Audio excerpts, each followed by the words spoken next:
very excited for this next panel conversation. As the Northern Colorado Legislative Alliance, we are strong proponents for an effective and available infrastructure system that really does serve as a platform for business success. If we don't have strong roads, if we don't have strong amounts of water and water infrastructure, if we don't have strong broadband, we're unable to see business thrive. And we're at a moment in time with broadband infrastructure that I don't think we'll see ever again. We have local communities that have made significant investments to make sure that their communities are connected. We have the federal government that is rolling out dollars, it's raining money relative to broadband, and we're starting to see this amazing regional connection in order to make sure that no one is left behind. And we have an amazing panel that's joining us today, and it's being facilitated by Josh Miller. Josh is the Senior Manager of State Municipal and Community Affairs with one of our presenting sponsors today, Verizon. We're just really thrilled to have Josh here to lead this conversation, but also to help all of you be strong proponents and have the information you need in order to be advocates for these legislations in our community. So with that, thank you, Josh. Thank you. Give everybody a hug. Good to see you. Thanks so much, Ann. It's really great to see all of you this morning. So many folks from Fort Collins and the Northern Colorado community. Really wonderful to be here this morning to have this conversation with you all. As Ann mentioned, my name is Josh Miller. I lead our government and community affair efforts in Colorado and in Utah for Verizon. And I think we can all attest that in the last 4 or 5 years, connectivity, broadband has all been essential for our businesses, for our students, for our tourists, and for the residents of Colorado. It is definitely a complex topic that we're going to dive into today, and I have some experts in the field that I'd like to introduce you to. And if we could just hold the applause until the last one for the interest of time, and I'll go down the line here. Scott Magerflesh is well-versed, if you want to give a wave at Scott, is well-versed in the public sector space with almost 20 years specifically in local government, leading 2 city IT departments, serving as CIO from 2015 to 2020 before joining Infotech Research Group. Mr. Magerflesh is well known and respected in Colorado within the public sector space, as he has assisted the city of Greeley in the monumental task of bringing a new broadband service provider to the city, providing a third top-tier fiber to try to say that 3 times fast, a third top-tier fiber to the home option to residents. He has also provided guidance in FirstNet implementation for first responders within the municipalities he's served. Our next panelist is Brianna Reed-Harmel.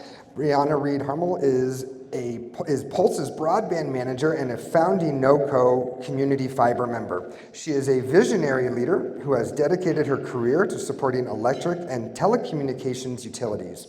Her experience spans technical and leadership roles in the public and private sectors.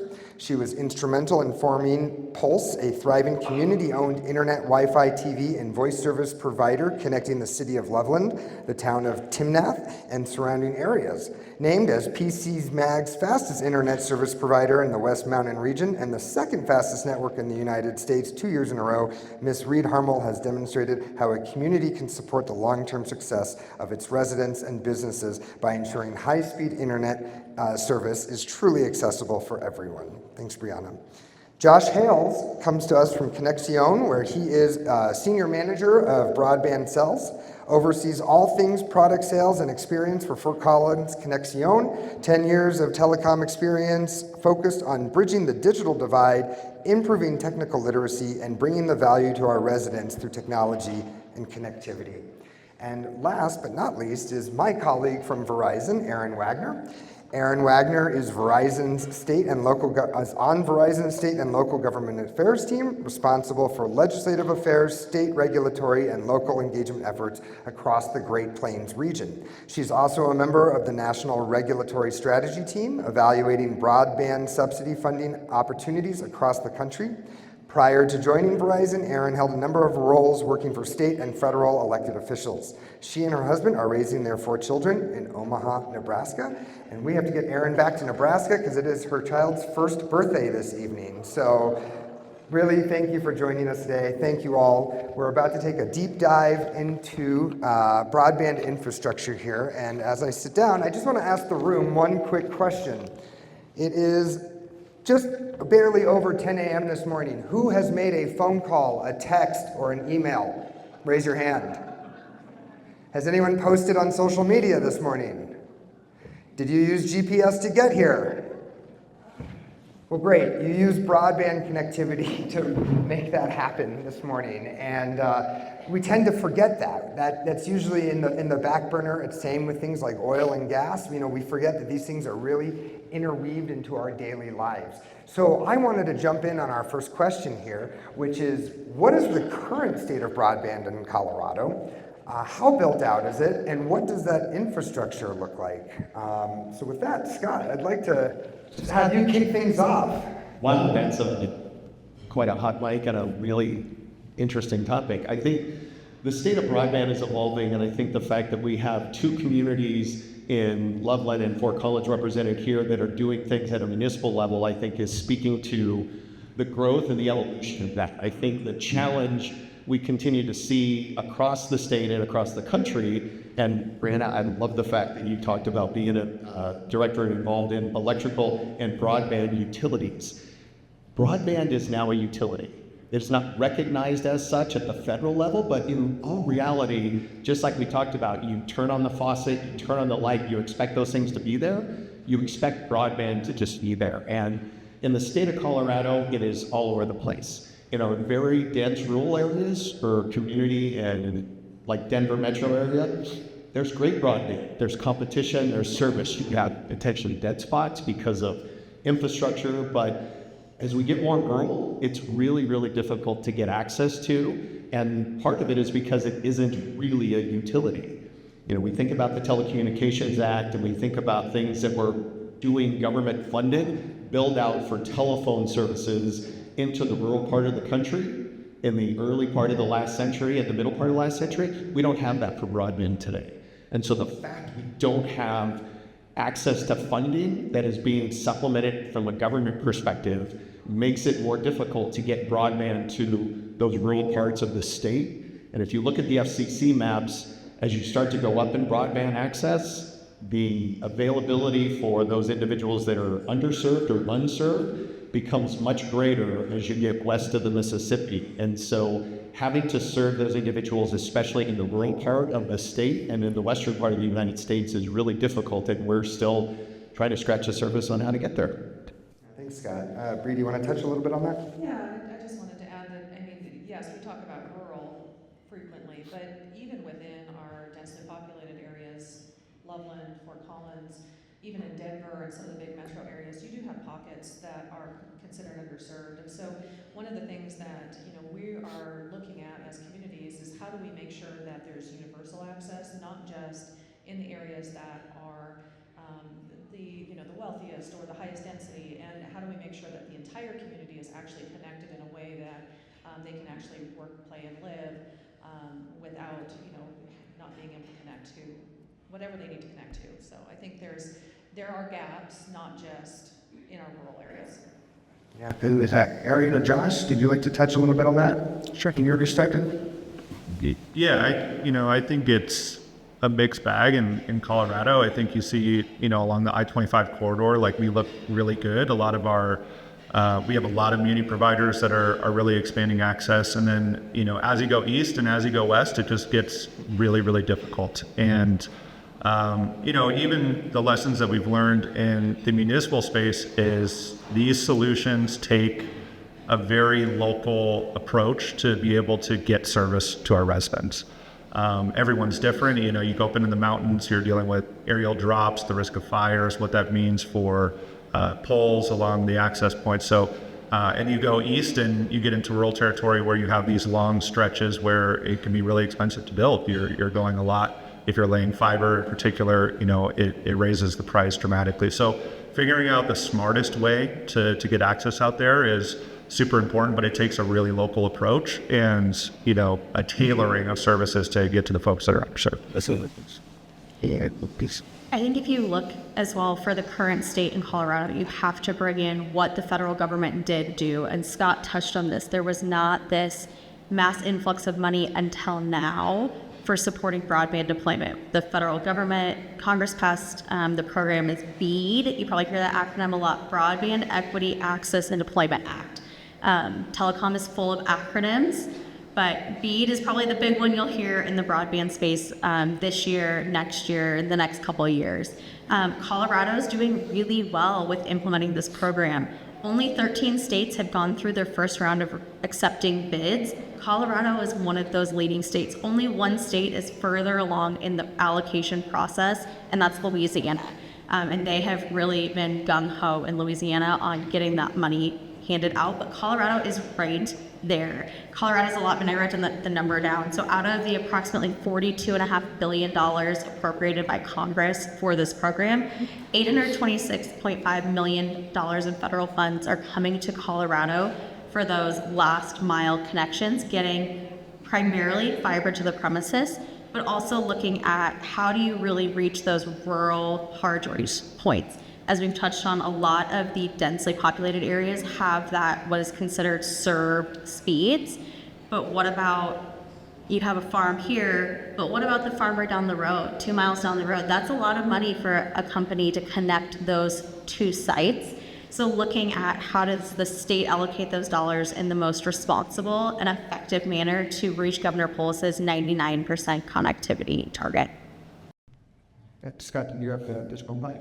Well, they do, and I really appreciate what Erin's saying, and I will agree that it's great, but I want to put some numbers into perspective for everybody here. You know, we talked about the $43 billion, and it comes with a lot of matching funds, and so there's an expectation that people are bringing dollars to the table. Just as a point of reference, in 2001, we started to hear about this FirstNet, so this first responder network that was going to be done, and the federal government put $7 billion on the table to build out, think about this, a completely separate wireless broadband network nationwide that first responders could access. At the time, I was doing research on this and found out Verizon, thank you very much, in 2001 was investing $40 billion into upgrading their existing infrastructure. That was in 2001.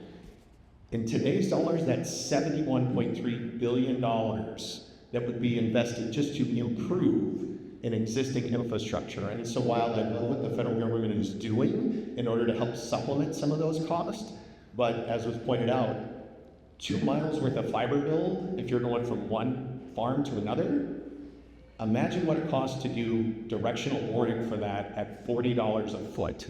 That's essentially what it costs to put fiber in the ground in our area, and that doesn't include what it would be in the mountains. So if you're going over Pikes Peak or you're going over Vail Pass, I mean, so the cost of that is really significant. So again, the funding's there, but it's not near enough in order to provide all of the service that we need to the unserved and the underserved. So. Yeah, absolutely. And I think, during the pandemic, we saw a lot of those disparities emerge. We saw students in parking lots of McDonald's and Starbucks trying to get free Wi-Fi. I mean, but the rural area was hit incredibly hard during this time. And this kind of dovetails into our next question.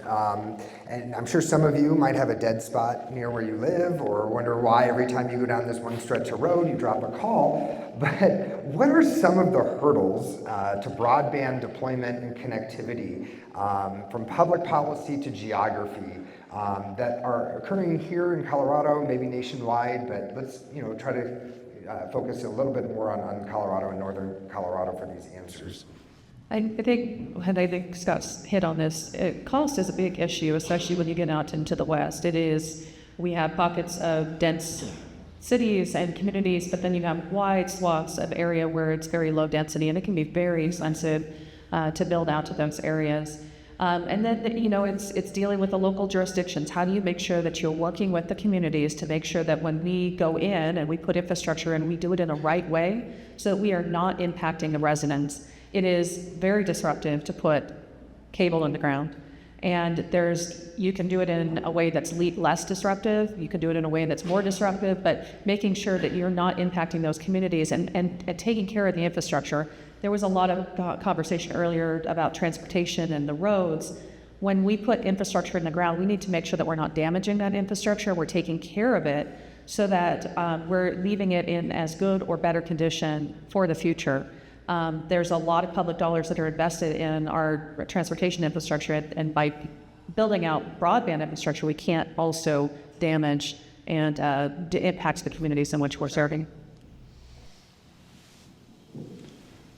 Yeah, I think for me, along those lines, and the cost is really a recognition of how a lot of these projects work financially in both areas. You know, the reality of something, especially like fiber that we found in Fort Collins, where we have a lot of apartment complexes that college students are living in. We have a lot of mobile home parks, and these are dense areas where folks are underserved, and serving them requires a build out that oftentimes we look at it, even if almost everyone took the service right away. These are 8-year payoffs to build out to a complex or to a mobile home park. And, you know, after those 8 years, you know, there's a ton we can do as a municipal organization. Like it stands up sound financially, but it's a recognition of it. This is an investment in the future. And so protecting the infrastructure is really important because you need it to be there 10 years from now, 15 years from now. A big reason why in Fort Collins we chose to go all underground is to just have that protection for our services, so that way we can maximize. We're not going back and fixing our network. We're trying to do it the right way. That's not the cheapest way, and you know, in a way that protects our residents, ensures the quality of service, and stays ahead of what the need is by our residents in terms of technology and how that's advancing.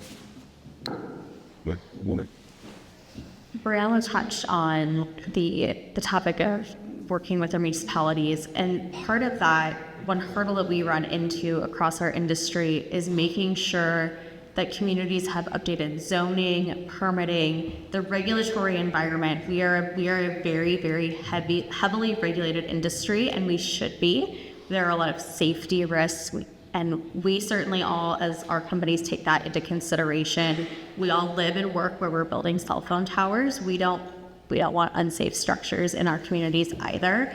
But having those updated codes so that as this influx of money is coming and you start to You touched a little bit on that. You know, for all of us that do work in telecom and tech, I think, you know, we're well aware that technology can far outpace the current laws on the books. New inventions, new technology, new software, new ways of operating these emerge while the laws are still on the book and haven't been updated yet. So that's one thing that we try to do with all these municipalities, is have a really great working relationship and have more of a partnership so we can ensure that a lot of these zoning regulations and ordinances are kept up to date.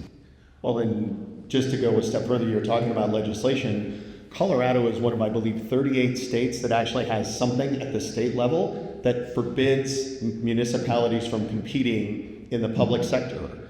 And many of you might know in the early 2000s, there was Senate Bill 152 that was put in place. And the only good thing about that legislation was that there was a way to actually opt out of that through a public vote. And most of the communities in northern Colorado and in Colorado have done so.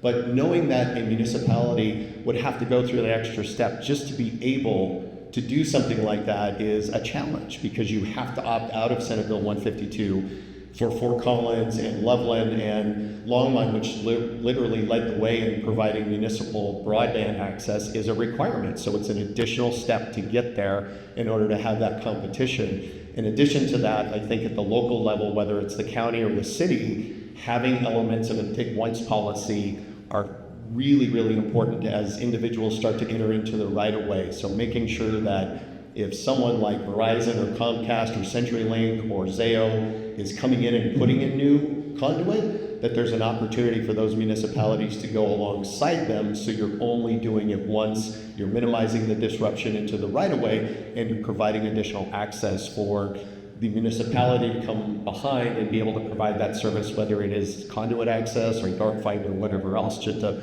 provide, to get to a level of ubiquity across the country, which is really what we want to do for broadband. So So Scott, let me ask you this. If you had to give a current grade, A through F, to Northern Colorado and our access to broadband and connectivity and mobility up here, where would you personally rate us? I'd give us a C. That's interesting. I actually think we're doing fairly well, especially with the communities, Fort Collins, Loveland, Estes Park, and Longmont. We've built out municipal broadband utilities, and we're working locally with Chamber, with the county, with our neighboring communities to actually expand out into the areas that are continuing to be underserved. And I think that those public partnerships where we're working together as local communities to solve this digital equity and these gaps, I think is unique in the nation and is something that is not seen everywhere else. And I want to make sure that we call attention to that, because Northern Colorado is very special. And what we're doing here is very unique when it comes to community-owned broadband, that local control, that focus on making sure that we're taking our future into our own hands in a way that will make sure that it builds for the future, as Josh was mentioning. So I think we're doing actually really well to say that, we're doing something that nobody else in the country is doing. I totally agree. I mean, even sitting next to someone who's won the fastest ISP award, like, this is a local effort that got there. And, I think the lessons that we've learned in the municipal space, when I spoke earlier about like these locally tailored solutions, like make sure that when you're talking to developers that you're talking about development that includes the ability to set up the infrastructure for solid broadband. These local solutions that we found in Fort Collins, that we found in Loveland and Longmont, have worked extraordinarily well. We've been able to, pilot new programs like a self-funded affordability program for our residents. And, ultimately we are also providing competition in a lot of spaces. And so just by that alone, having someone there that is doing it for the sake of the residents, like, we want to connect every resident that wants our service. That's our mandate in Fort Collins. And, we make decisions based off of that alone, and, make sure that everything lines up with what we need to. We want to be good financial stewards, and we want to do it in the best way possible. But if that means an investment to reach, the hardest to serve areas, that's what it means. And, I think putting that pressure on, the industry and the space is really healthy, because that causes all boats to rise. If you want a resident to participate in your service, you got to do it the right way. And I think Northern Colorado is doing a lot of great things in that space, especially. As we go east and as we go west, that's our most challenging territory. And I think we have lessons yet to learn in that space and providing service to folks out there. And I think we have to be creative in a lot of our solutions, because it has to make sense, for both sides, both the industry leaders and, local municipalities. Like, it has to make sense. And, sometimes you might run into a code 20 years ago that was set in place that prevents a much more affordable way to access a resident. And, finding ways to, recognize, hey, technology deserves a seat at the table when you're making some of these decisions, because if it's not working, we feel it. If your GPS isn't working, personally, I'm a millennial, I get lost right away. I'm not very good with the map. So I think, broadband works best when we never have to worry about it. And there's still a lot of folks worrying about that access. And I think we have a lot of challenges in front of us to reach them. I see where Scott's coming from with saying average. You're getting there. The C is average. But way better than. But way better. And that's why, because I sit on our Verizon's national team that's looking at broadband connectivity across the country, both in our fiber footprint, primarily in the Mid-Atlantic, and then also in our what we call out of ILEC, or really our mobility services, which would include Colorado.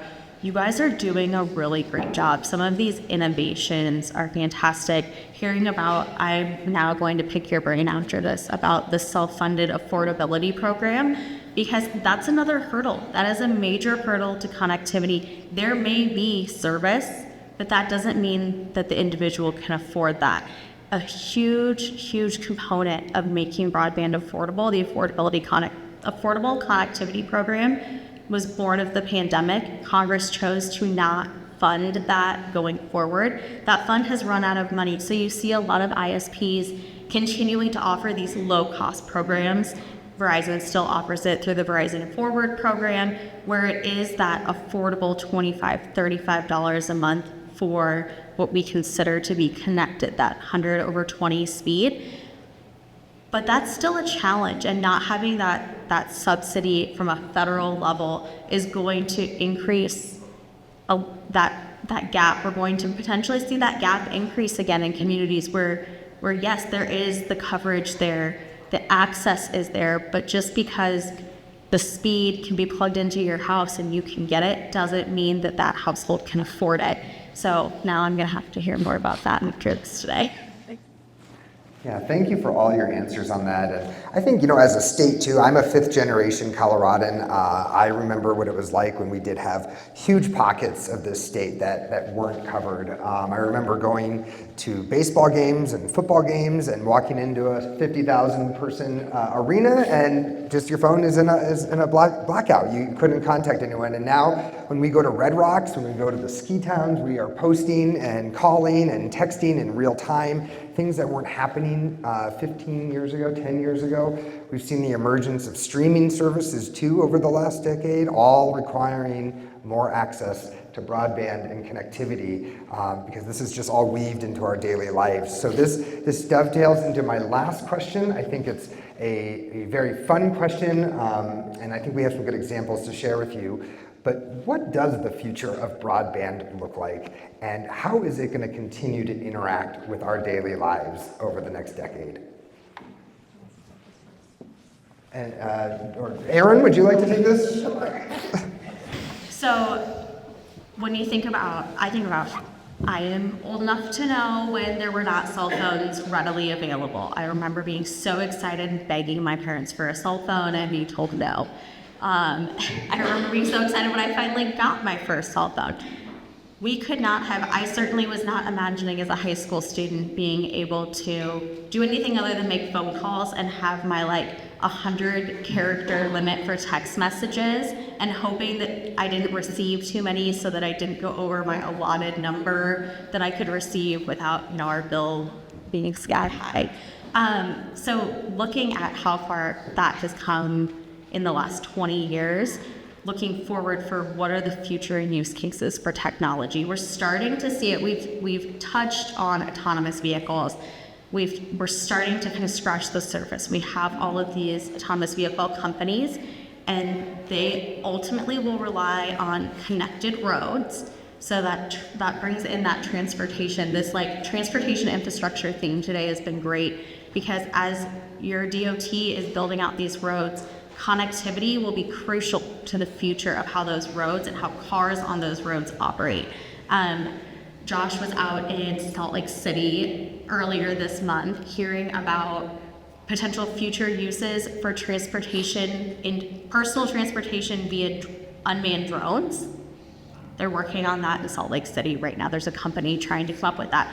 All of that will require this next generation of technology. There are so many potential use cases for telehealth, which is crucial as you get into more rural communities. You don't have those specialized providers in every community, but being able to have reliable connection via technology to that provider in a major metropolitan area, whether it's in your state or somewhere else in the world, because there is a leading expert on your health issue and you're able to meet with them virtually through a secure connection. We hear stories at Verizon about companies that are working on remote surgeries, where it's a specialized doctor who's highly trained, and there's essentially a robot that they're building to be able to perform that surgery on you where you live. So you're not having to bear that increased cost of travel to find that surgical provider, but you can get that top tier service, and they can operate it from wherever in the world they are. And all of that will really depend upon that high speed, low latency, those key connection points are going to be so crucial to building out this next layer of innovation and technology. So I come from a background of all the electric utility industry, and so taking a look at where did that industry come from and where has it gone, and where are we looking at now with communications? I see a lot of parallels, and I think it's very exciting to think about.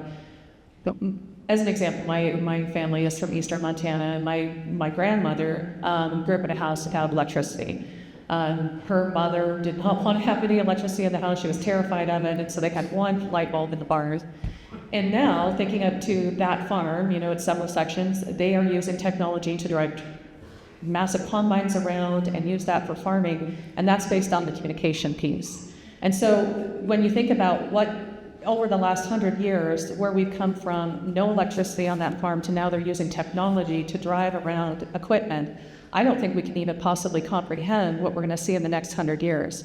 But I do know that having solid infrastructure in place will allow us to grow and to move into that future in a way that, our grandkids and great-grandkids would be like, I can't even imagine that they had to use a handheld device on their, in their hand to text and use social media and things like that. So it's super exciting, and I'm just so excited to be at the forefront of building this infrastructure for our future. Absolutely. And before we go any further, I want to make sure that my grade was based on an average, because communities like Loveland and Fort Collins and Longmont and Greeley, I'd say definitely get an A, but you go out to Sterling or Strasburg, then they're probably a DF kind of thing. So I want to make sure that was more of a global sense. I didn't want to offend anybody here. They're doing great. I want to give you a great example that I'm starting to see about the use of technology, and it does rely completely on broadband, and it relies on almost no latency. And you were talking about surgery. I'm like, can you imagine 40 milliseconds of latency, and the surgeon cuts a vein and it starts to bleed out, and you're waiting for that to happen. Nobody wants that. But think about this, and we talk about transportation in the next segment. What if you could use traffic management and you could overlay AI, machine learning, and you could leverage that? So now, let's say you have an accident on I-25, and you're integrated with all the local communities from a transportation perspective, and you could immediately start to reroute traffic off of I-25 onto frontage roads or other roads. And then even as you're going through communities, you could change and tweak the traffic light signal timing so that you could flow through that area very quickly and then get back on the highway after the accident. You could do the same thing in a very dense metro area. The bus is running 5 minutes late because a passenger took a while. You could tweak and modify the implications of those traffic signals from its stop to the next stop so that 2 stops from now, it's back on track. It's back on track. And so those are some of the things that we're starting to see, but it requires broadband connectivity, almost seamless, timeless connection that everybody has access to, and it's not going to happen unless we have that type of broadband connectivity everywhere.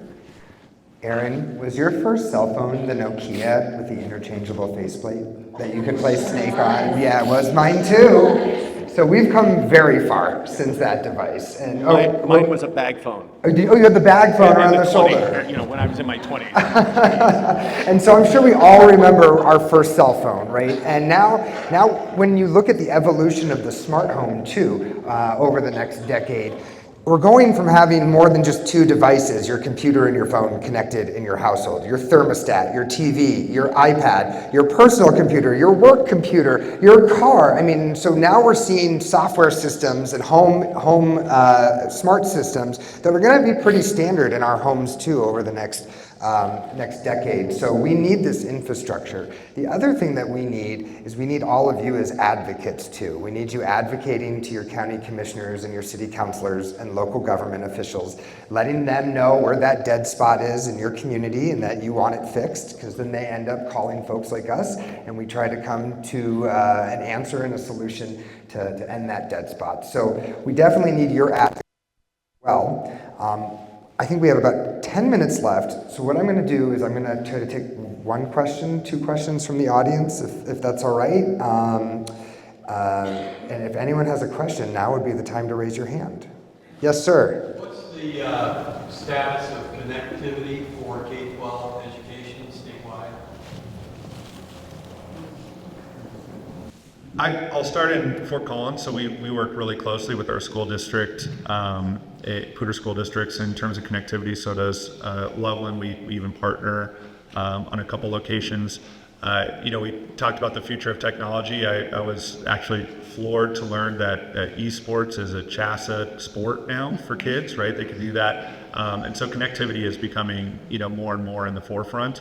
In terms of rural schools, like that's really where the effort is. The denser urban area you're in, the more likely a lot of these locations have fiber services. We've replaced the fiber services serving them where they have their own loops. And they're doing well, in Fort Collins and Loveland, but as we get rural, we definitely want to bridge that gap too. That is one of the priority areas that is funded through the BEAT program. So community anchor institutes include K-12 schools, community centers, those key touch points where you are serving a lot of people. Those are considered priority locations within those funding project areas, and they require top tier speeds. So those are truly being funded for fiber connections into those schools. And that as the state goes through, they've closed the funding round. So they finished accepting bids at the end of October. The state broadband office is now scoring and prioritizing those projects. And a lot of those projects I would anticipate will include connections to those key community anchor institutions, which include K-12 schools. You also are seeing a lot of schools increase their investment in technology. I know personally, the school that I went to, I'm from Omaha, Nebraska, grew up there. My school district still, when the pandemic hit, did not have a device for every single student in the district, and that was the largest district in the state of Nebraska, with the most low-income, unserved, and underserved populations. So it took the COVID-19 pandemic for the school district to prioritize investing in those devices for students, which are so crucial. So you see a lot of partnerships with the private sector and trying to get connectivity to those schools as well. But that is a big push within the broadband effort right now.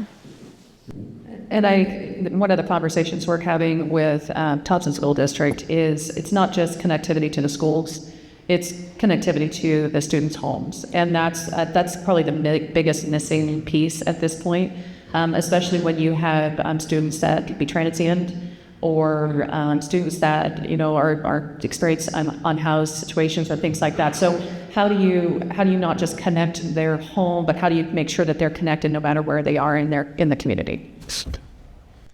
Yeah, absolutely. I was going to say that the schools are getting a lot of attention, which I think is wonderful, but it's that connectivity into the home, again, for that unserved, underserved, and those individuals that can't do it. Well, I was the CIO of Greeley during the pandemic, during COVID-19, and a lot of my peers talked about how the parking lots of the schools were full because the students had to go there in order to get online because they didn't have access at home. And I know in Westminster Public Schools, they did a program where they were given basically Verizon hotspots to most of their students. Guess what happened to those hotspots? They got sold. They got sold because some of the families couldn't afford just their basic needs. And so they would be able to sell a hotspot that was been set up for free access for the next year for several $100s that could help them feed their families, and they didn't have income in other areas. And so you talk about the challenges in that regard, and a lot of time it's availability, funding, and affordability in that regard, which is really scary. Thank you all so much. This comes to the conclusion of our panel here on broadband infrastructure. I really want to thank Ann and the Chamber of Commerce up here for hosting today's summit and letting us talk about broadband. Speaking on behalf of Verizon, we've greatly enjoyed being members of the Chamber up here and highly encourage everyone to utilize their membership benefits and come to events like this throughout the year. So thank you, Ann. Let's hear it one more time for our panel, for Scott, Josh, Brianna, and Aaron. Thank you for taking time out of your day to join us. We hope we left you all a little bit more informed, and we'll continue on here with the next conversation in just a couple minutes. Thank you.